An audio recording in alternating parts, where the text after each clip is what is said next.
Cyberharcèlement en jeu réel, en jeu virtuel. Hem, alors en effet, les 2 enjeux, sont présents puisque, quand on est face au cyberharcèlement, on est, dans un monde qui est celui, qu'on catégorise, de numérique, numérique virtuel, qui a ses propres enjeux, à savoir la viralité, c'est-à-dire la diffusion massive de l'information, à une communauté virtuelle, c'est-à-dire une communauté de personnes, qui ne sont pas en présence physique, mais qui sont, interconnectées les unes et les autres par la plateforme de diffusion, qui va être Facebook, Snapchat ou autre.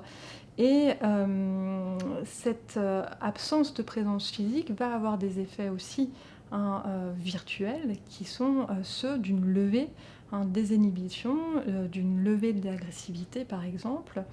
Et ça, c'est très propre, au virtuel.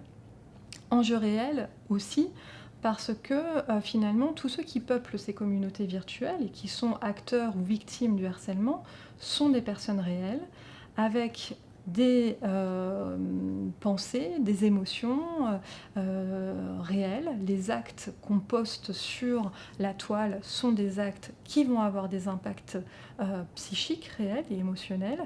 Et donc tous ces mots aussi qu'on lit ou toutes ces images, ont aussi un caractère réel, même si on a l'impression dans ces espaces virtuels que c'est impalpable, insaisissable et que l'autre derrière l'écran n'existe pas.